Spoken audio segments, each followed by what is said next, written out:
জনদুর্ভোগের কথা চিন্তা করে শহীদ মিনারে ফিরেছেন আন্দোলনরত বিডিআর সদস্য ও তাদের স্বজনরা। সেখানে আছেন সহকর্মী নিয়াজ মোর্শেদ, সরাসরি যুক্ত হচ্ছেন তিনি। নিয়াজ, বিডিআর এর স্বজনরা কি বলছেন আর সেখানকার পরিস্থিতি কেমন দেখছেন, বিস্তারিত জানাবেন।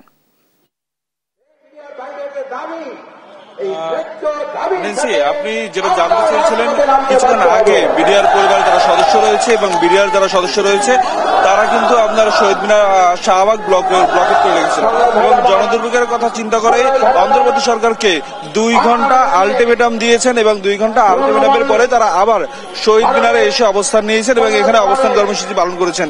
তারা বলছেন 2 ঘন্টার মধ্যে সরকারের পক্ষ থেকে বা সরকারের কোনো প্রতিনিধি এসে তাদেরকে কোনো ধরনের সিদ্ধান্ত জানাবে এবং এই আশায় এবং এই ধরনের আলটিমেটাম দিয়ে তারা আবার জনদুর্ভোগ এড়াতে তারা আবার শহীদ মিনার অভিমুখে যাত্রা করে এখন বর্তমানে শহীদ মিনারের অবস্থান নিয়েছেন।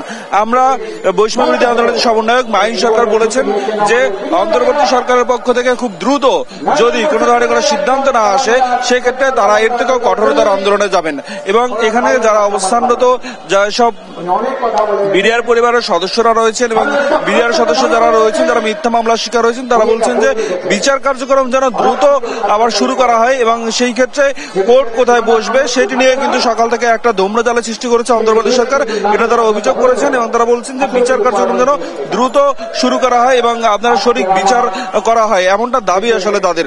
এবং সেই সাথে সাথে কিন্তু তারা কিন্তু বলছেন যে যদি তাদের দাবি না মানা হয় সেক্ষেত্রে তারা আরো কঠোর কর্মসূচিতে যাবেন এবং এই শহীদ মিনারে তারা এখন অবস্থান করছেন। এরপরে 2 ঘন্টা পরে তারা সিদ্ধান্ত নেবেন, অন্তর্বর্তী সরকার কি সিদ্ধান্ত নেয় তার উপর নির্ভর করে তারা পরবর্তী কর্মসূচি ঘোষণা করবেন। এই ছিল আমার কাছে শহীদ মিনার থেকে সর্বশেষ পরিস্থিতি। নিয়াজ, আপনাকে ধন্যবাদ। দর্শক, শহীদ মিনার থেকে আমাদের সঙ্গে যুক্ত হয়েছিলেন সহকর্মী নিয়াজ মোর্শেদ।